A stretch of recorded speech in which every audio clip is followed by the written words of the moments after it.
Gimana tuh? Nah, sebelum ke penjelasannya, yuk kita perkenalan diri dulu. Perkenalkan, Aku Maura, saya Syakila, aku Talisa. aku Malva, dan tim di belakang layar kita ada editor kita dan videografer kita. Nah, di sini kami akan menjelaskan yaitu suku Negroid. Daripada teman-teman penasaran dengan penjelasan lebih detail dan lebih lengkapnya, yuk langsung aja kita ke penjelasannya. Halo teman-teman, kami berdua di sini akan menjelaskan kepada teman-teman sekalian mengenai suku Negroid. Dimulai dari asal usul suku Edoid. Suku Edoid merupakan suku pertama sebelum datangnya bangsa Melayu di Indonesia. Suku Edoid ini berasal dari Sri Lanka, Deccan, dan India. Penyebaran di Indonesia ini dimulai dari bagian timur Indonesia, seperti Papua, Flores Barat, dan Timur Barat. Tidak hanya di bagian timur, tetapi juga di bagian barat Indonesia, seperti Sumatera. Nah, suku Edoid ini merupakan nenek moyang bangsa Indonesia saat ini. Nah, di sini kami akan menjelaskan mengenai ciri khas dari suku Edoid.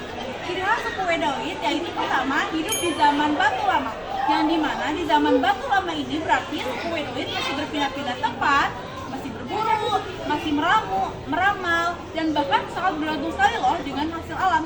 Karena berbeda sekali dengan kita yang sangat bergantung kepada teknologi dan perkembangan zaman yang lebih modern. Lalu yang kedua, dari secara fisiknya, suku Edoid ini berkulit hitam, berambut ikal, hidung pesek, mata mencolok ke dalam, dan tinggi badan rata-rata sekitar 145 cm, juga berbadan tegak.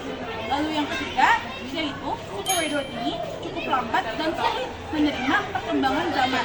Karena mungkin suku Edoid ini lebih mementingkan tradisinya sendiri daripada mengikuti perkembangan zaman yang lebih modern.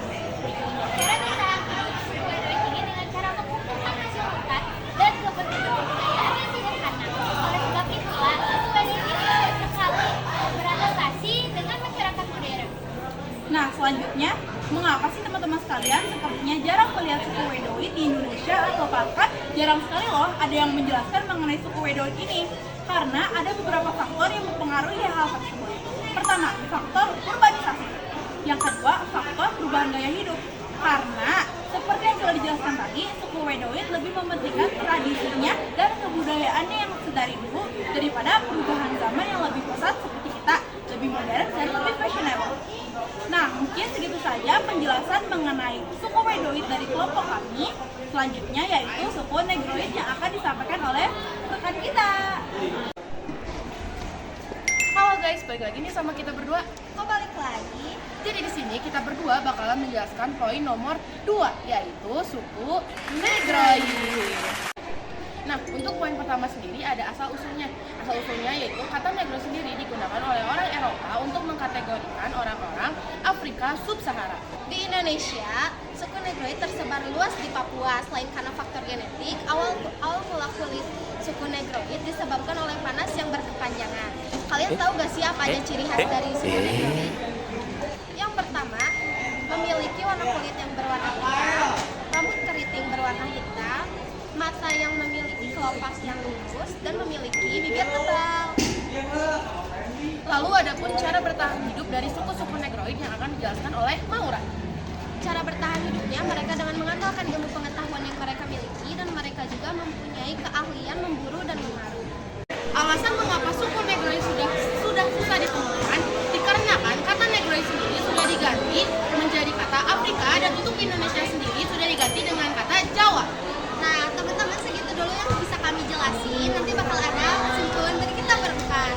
Dadah! Nah, teman-teman, sekarang yang terakhir kita akan menjelaskan kesimpulan dari suku Edoid dan suku Negroid. Kesimpulan suku Edoid sendiri, suku Edoid merupakan nenek moyang bangsa Indonesia, terutama Indonesia bagian timur, yang terdiri dari NTB, NTT, Papua, juga Bali. Nah, walaupun suku ini sudah jarang muncul, bahkan tidak terlihat sekali lagi di Indonesia, tetapi kita sebagai generasi penerus bangsa Indonesia pastinya harus mempertahankan suku tersebut dengan cara tidak memaksakan suku tersebut untuk mengikuti perubahan zaman. Bahkan kita harus menghargai tradisi dan kebudayaan yang ada di suku Negroid ataupun Edoid. Nah, suku Negroid. Nah, kesimpulan dari suku Negroid ini perlu dicatat juga bahwa kata Negroid sudah tidak bisa digunakan lagi secara luas, alias sudah usang. Tunggu dulu.